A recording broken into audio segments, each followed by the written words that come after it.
आलोक मिला है राष्ट्रीय शिक्षा नीति 2020 का।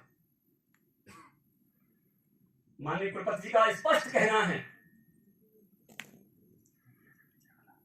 बहुत अधिक वेतन पाकर अपने समाज से और मुख्य रूप से स्थानीय समाज से बिलगाकर, अलग कर, तटस्थ कर रहना किसी भी राष्ट्र के लिए शुभ संकेत नहीं है।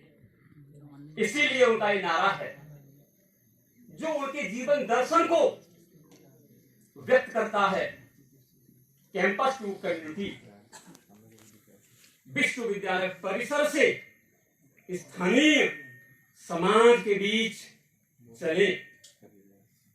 और मैं समझता हूं यह मूलभूत प्रेरणा है राष्ट्रीय शिक्षा नीति 2022 की।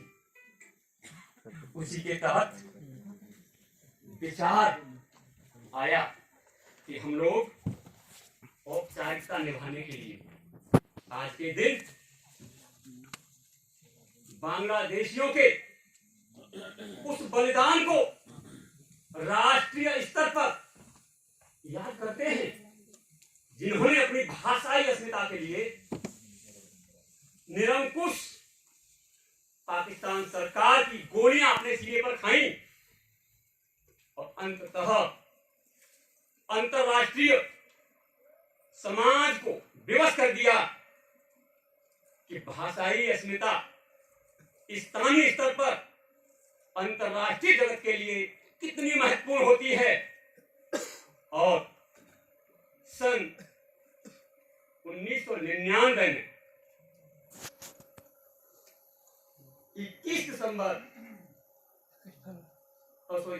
फरवरी को अंतरराष्ट्रीय मातृभाषा दिवस घोषित किया गया और सन 2000 से निरंतर मनाया जा रहा है।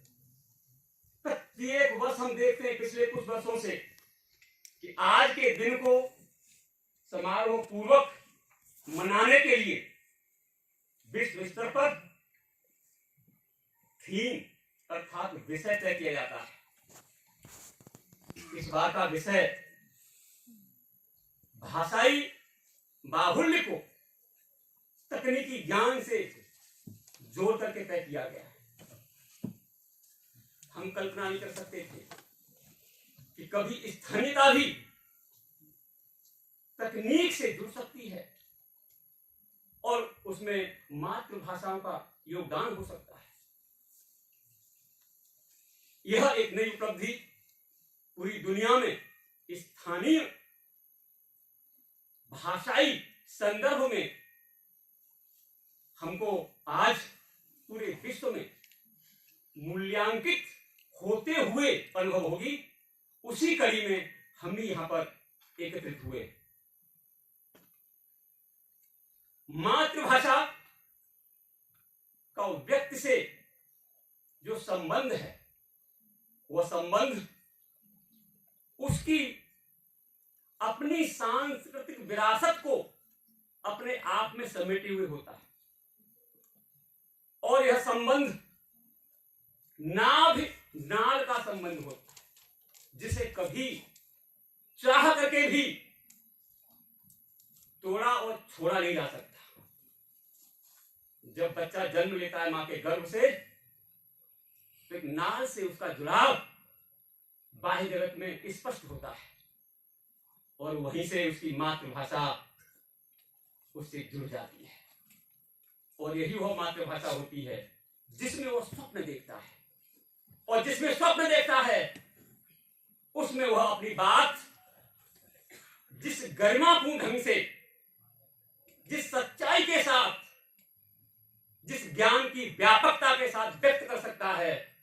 मैं क्षमा चाहते हुए कहना चाहता हूं, किसी भी अर्जित भाषाई ज्ञान के माध्यम से वह संभव नहीं है।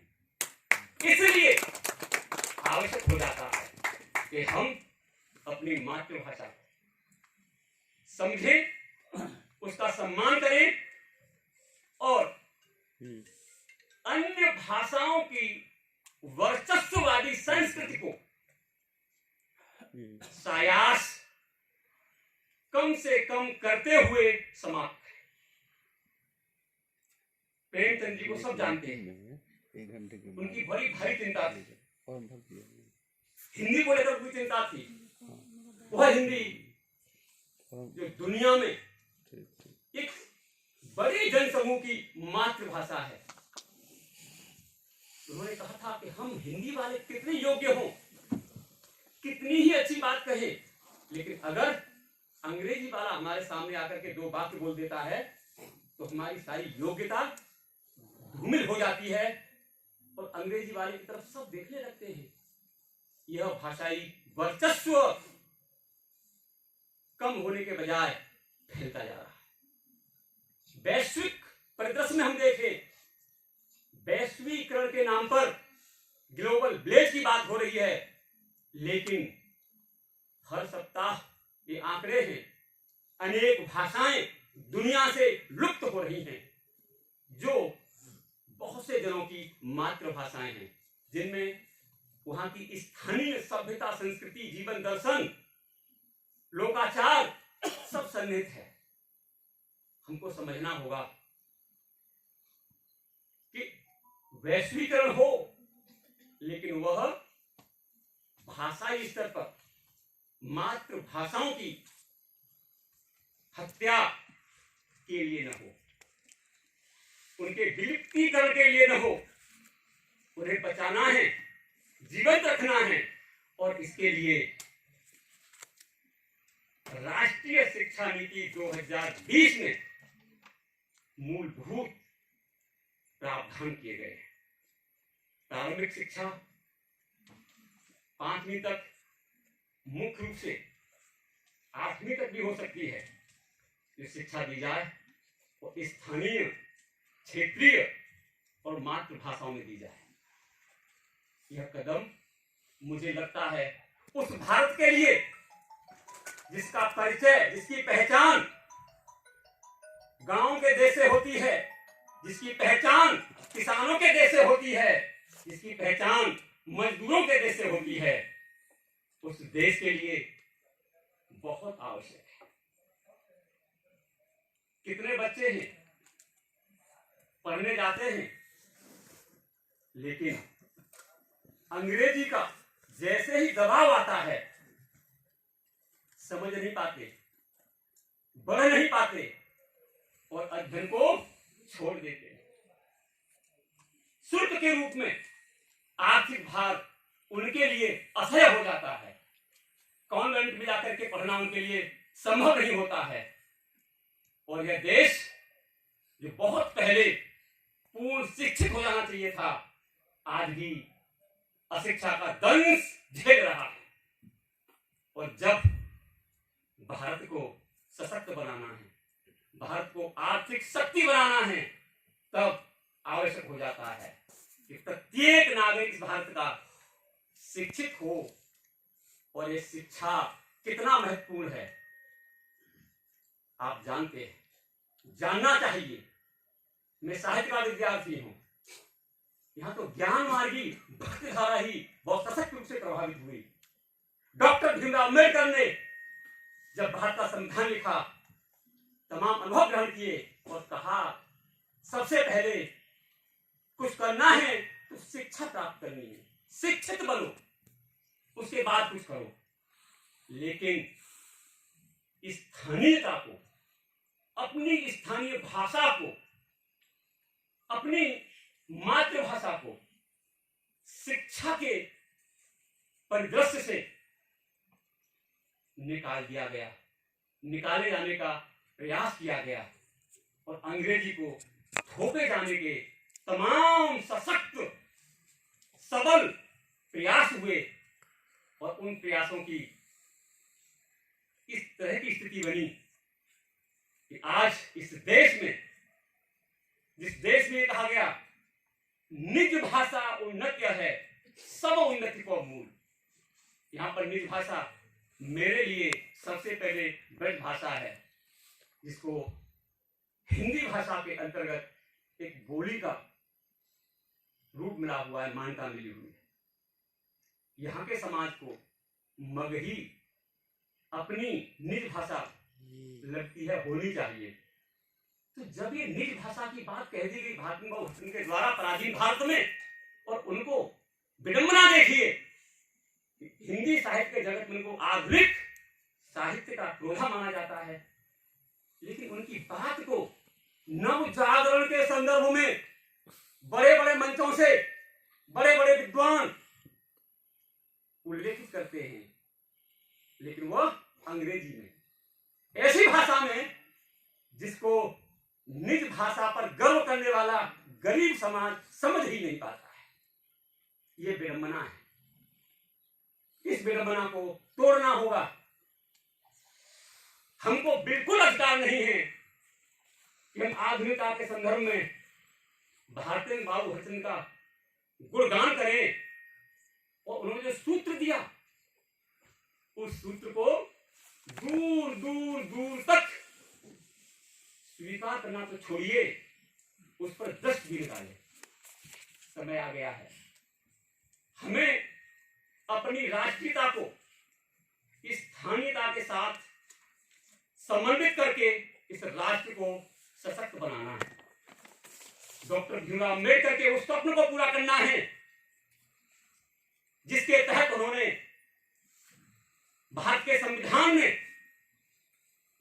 प्रत्येक अल्पसंख्यक से अल्पसंख्यक व्यक्ति को अपनी भाषा और संस्कृति के संरक्षण के लिए अधिकृत किया है।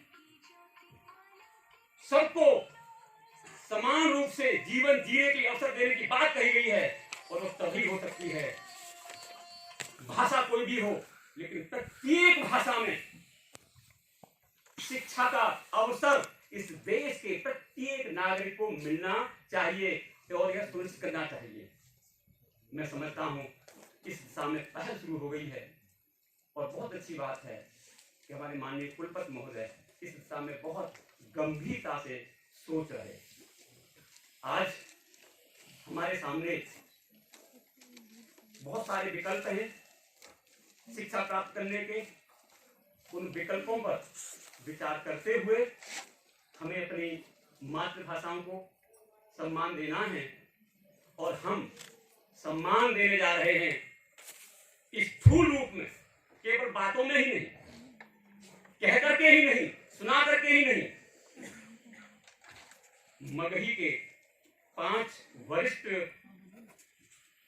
यशस्वी साहित्यकारों को, जिनका मगही साहित्य इस स्थानीयता को, मगही और मगही समाज के वैशिष्ट को संजोए हुए है, उनमें सर्वप्रथम डॉक्टर संपत अरियानी जी, डॉक्टर दयानंद प्रसाद बटोही जी, जो जाम में फंसे हैं, कहीं अभी पहुंच नहीं पाए हैं, डॉक्टर राम सिंहासन सिंह जी, डॉक्टर अलखदेव प्रसाद अचल जी, एवं डॉक्टर राकेश कुमार सिन्हा जी। आप सबका अपने विश्वविद्यालय की तरफ से, हिंदी विभाग की तरफ से, और इस समारोह के संयोजक के रूप में स्वागत करता हूं, अभिनंदन करता हूं। अपनों का अभिनंदन करना चाहिए,